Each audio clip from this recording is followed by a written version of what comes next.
Welcome here to the celebration of Manchester United winning the Community Shield. 3 goals to 2. It was extra time. Nani scored the winning goal. So City, eat your heart out. But I've been told to make it brief, and also I've been told by John to make him sound good. So that's what I'm going to do. But before I do, it's a story that Greg told me about a wedding, and thank God he's not wearing a kilt. Are you telling this story, Greg? Okay. Apparently, recently, a wedding happened where a gentleman was wearing a kilt, as people do. And you have various photographs going on through the course of, one of which was the groom sitting on the knee of the bride, in her bridal dress. Photograph taken, man gets up, walks away, skid marks on the bride's dress. Now, that's not going to happen tonight. It's definitely not going to happen tonight. But I'm just going to give you a potted history of Greg. I don't know, I'm disappointed today, really, I suppose. I really, really wish I'd have given him more names. Because I don't think Gregory Duncan Stuart Smith was enough at the ceremony. I think, maybe Horatio, Ignatius, we could have chucked a few more in, so maybe at some stage you might want to go on from there. But he was born on the 16th of January 1984. About a month later, we had him in the swimming pool. So he's liked water ever since then, but now he prefers it with Jack Daniels. That seems to be his favourite tipple. Potty training was quite simple, piece of piss really. You put him in front of the TV, was it number 1s, was it number 2s? It was either the Frog Chorus or Wind in the Willows, depending on how long he was going to be there. But he was no trouble, apart from, of course, when you stand up occasionally and it still sticks to his arse and then the stuff goes everywhere. Val, calm down. Calm down. She was on the receiving end many times. School, he went to Herd Lane in Corringham, and like his dad was, sartorial elegance. So he went to Herd Lane wearing a bow tie, which 1 or 2 people might remember, Jonathan. Moving on to Big School from Herd Lane, where he'd been taught by John's mum, Kath. So to keep things in the family, at Gable Hall, John's dad, John, very enthusiastic and very original with their names, aren't they, their family? So John's dad taught him there. And at Gable Hall, he did okay. Really wasn't going to be a scholar. But he did go on work experience. Now, most kids, work experience, we're going to go lakeside, work experience, lakeside, do whatever. No. Because I was one of the governors there and they had a link with things that were going on all over the place, I thought, well, we've got to do something different. So a friend of mine, Chris Hadley, got him set up work experience at the Crown Prosecution Service in Chelmsford. 100 bus to Chelmsford. Chances of him being awake at the other end, almost nil. But anyway, he got there, he did okay. Suited and booted, and they thought it was all right. So he'd only been there a few days, and they said, we've got a case coming up at Basildon. You can be the solicitor's assistant. Well, that's good. Suited and booted, in the court. Do this, do that, that's all fine. Lunch break in this particular case. McDonald's. Off he goes to McDonald's in Basildon, has his lunch, chats to some people who sat at his table. Oh, are you a solicitor? No, I'm doing work experience. Oh, that's good, isn't it? Blah, blah, blah, blah, blah. Back to the court, afternoon session. Defending solicitor goes up to the bench.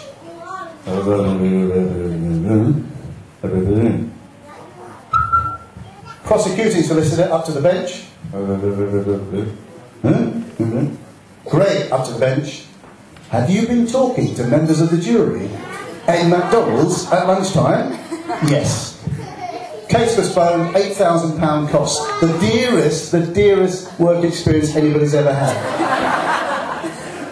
Anyway, as a teenager, he needed to earn some money, so he got into refereeing. He did very, very well. He could annoy 22 players, loads of mums and dads, and still get paid, and stay on and do the next team and the next team. And he did really well. If he'd carried on, he'd probably been doing very, very well in refereeing. But he preferred to play a little bit of football.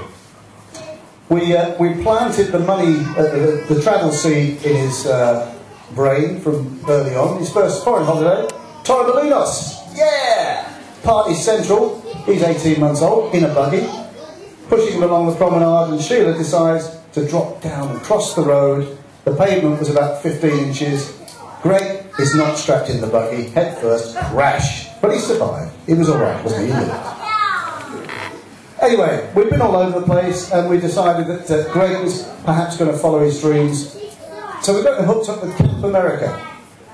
You may know it, Camp America. You go off and have a good time. There's a new TV programme on about it now. But he applied, but because he was doing his exams, unfortunately it meant that he couldn't go when everybody needed to go. So he was on the reserve list. And I think the Thursday night, if we didn't hear by the Friday, he's not going. Thursday night, nothing. Friday night, that's it. So he went down to commiserate at Dabul, that well-known watering establishment in Corrigan, with a few of his pals.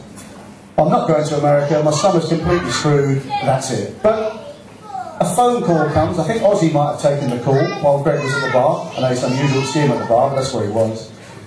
There's a guy here from Camp America. Yeah? So Greg takes the call. Hi Greg. Yeah, we need you there.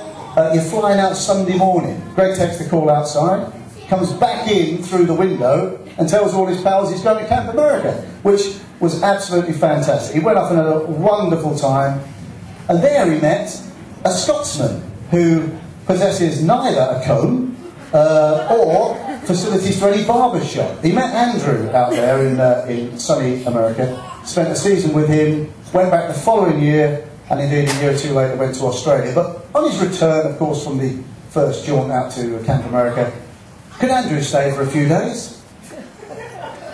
The man from Atlantis descended on our house. Andrew accidentally flooded our house, but we still like him, and he's here today, and he's taken as much stick as he's going to take whenever anybody sees him. So thanks for coming all the way from Scotland, Andrew. Anyway, they went off to Scotland, to Australia for a year, had a great time. But coming back from Australia, as we've done on 2 or 3 occasions, it's very depressing. It really is. You know, if you've been out there 2 or 3 weeks, you come back to England, and it's absolute hell. Horrible. So I've been away for a year or so, murder. But Greg got a job at Wat Tyler Park with helping out little kids, mini beast hunting and taking them romping in the woods and so on. I'm sure there's something not quite right about that, but he did okay. He applied for the police and the fire brigade, who've got the longest interview process in the world, and eventually, yeah, it looked like he was going into the police. But comes the fateful day, the 8th of the 8th, 2008. Mark Richardson, one of my godsons, marries spinster of her parish, Amy, who stood up at the back, not showing her knickers at the moment. She's been showing her knickers most of the afternoon. So Amy was a friend of Claire. Greg, of course, has known Mark all his life, and so on. The wedding was good. It was a really cracking do. Amy liked dancing, Mark didn't. So Greg stepped in, did his bit. And then there's this other woman dancing on the dance floor, Claire. I've got to say, almost every unattended and some attended eyes from the male variety were going, who the hell's that? She's moving a bit. Well, Greg had her eye on this one. And sooner or later, yes, they got together, and you know, things were all going very, very well. So much so that at the end of the evening, Greg said, hi. We went to take him home. Hi, this is Claire. Claire said, yeah. Yeah, I'm Claire. I'm taking your son home tonight. We saw him about 4 days later, and I think he must have come up for air a couple of times in between, but we're not quite sure.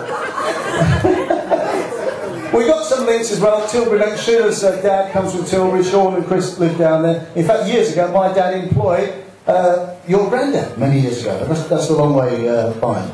We do hope that they have a great marriage, lots of happy years. And with all these people coming into the country, various names, various different, beliefs and so on, it's really good that we can actually bolster the Smiths. So we've now got an extra Mrs. Smith.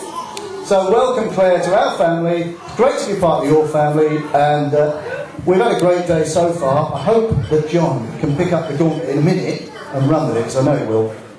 Good luck in Australia. If you have any kiddies, Claire, fine. Kylie, Rolf, Bruce, Sheila, whatever. It's all up to you. But enjoy yourselves. What a great day. Thanks a lot.